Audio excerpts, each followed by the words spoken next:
Alright, and welcome to the first episode of Hangi by just Hangi.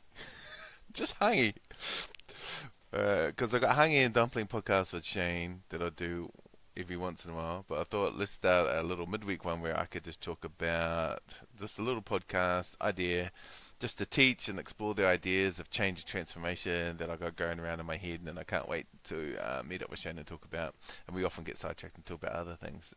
So why do this thing by myself? Just I've hundreds of ideas and thoughts, and I want to explore and you know, get into that in a more fuller way. So this is going to be more of a idea one, then idea two, and talking about awesome ideas and things that I've been sticking together and putting together over the years. So who am I? I'm someone who's been in the change and transformation game, I think since the beginning, I'd say, even if I didn't know it, since the beginning of my career, I mean, on these billion-dollar projects and schemes, etc. And the thing that I always notice is why do these things occur, right? Why do these changes succeed or don't succeed?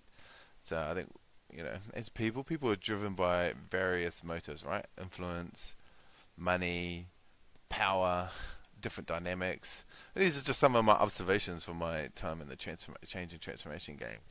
So, what's my first mini topic I want to talk about today, and my first Just the Hangi podcast idea? The fundamentals of change and transformation, right? So here's a cool thing. How do you dream in an impossible space? You know, do you have an answer to that? How do you dream, right, of change at all?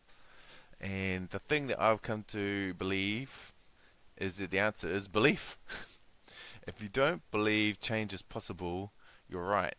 Like, you're never going to start, let's take it to a personal level, you're never going to start a weight loss transformation if you don't believe it's possible for you to achieve that transformation. And I think that happens in organizations too. Lots of these organizations go for these big, massive transformations, but they actually don't have the belief that it's possible.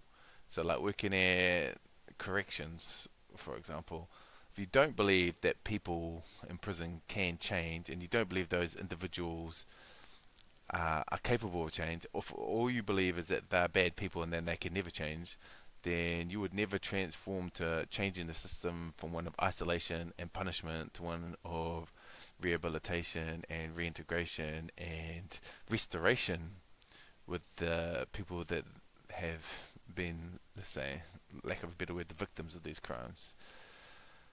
And if you don't believe that, then it doesn't matter how much money you spend on that transformation, it's not going to transform the place, right? Uh, Now, there's a cool story I like to talk about. There's I don't know if you know this one. Probably a lot of people know this one. It's quite a famous story. It's the one where the teacher is told before he goes into the class that half the class are geniuses and the other half are morons. So they go in and they teach these kids and they cater all the stuff to the geniuses, and then those kids do remarkably well, and the other kids don't do as well under that teacher. And the funny thing about this story is that for the experiment, they reversed the scores. So the kids that were actually underperforming, they told that new teacher that they were the geniuses, and then by just having that perception as the teacher, was able to lift up those kids and do a much better job. Now, I always said your belief is number one, the intent of that sort of stuff. And if you look at all sorts of places where you work, where I've worked over the years, number one is first of all identifying if there are enough people in your organization who believe in the change first, and two, believe that the organization is capable of that change. Right? So all the billions of dollars are spent, I believe, to give people this false belief that with enough money you can fix the problem. And it looks like it's true, right? You'll build these operating models, you'll bring in all this technology, you might you might hire 200 consultants to output a lot of paperwork and talk about all the things that are possible. You make all these business cases, do all these developments, you write all these, you do all these designs, service designs, blueprints, and etc., etc., etc. But all of that stuff is just building up for the organization this picture of belief that they can actually transform from where they are to where they want to go. And during that process, what happens is that it kind of peters out, that belief. They go, okay, we get to a certain point, and they go, that's as good as we can go, and then they give up. And lots of people know this quote, but everybody who's heard this quote agrees with this quote. I agree with it. Culture eats strategy for breakfast. So if you can get a culture change, that's 8 times more effective than a strategy change, than a transformation project, right? All the money that you get is required to change the belief of the people in that system. That's the number one thing. Now you think about it in a wider context, like outside in nations, right? How did people end apartheid? There was the belief that it could be ended, and then it took many, many, many, many years before it actually was ended. So it took a lot of years of building up the belief that it's going to be fine. Even other things like the end of slavery, the Berlin Wall. There's a lot of these things that people thought these things are just going to be forever, but they actually did happen, and they actually did fall over. So if you don't believe the road is going to be built until the bulldozers show up, you sometimes need something that's visible.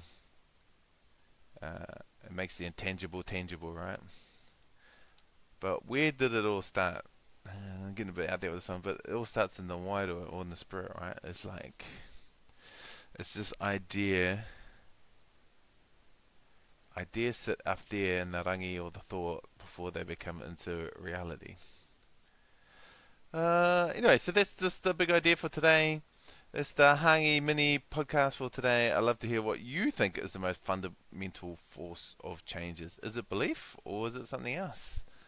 Um, yeah. And next time, let's do the opposite. The opposite force. What's the biggest barrier to change? Okay, I'll see you next time. Bye.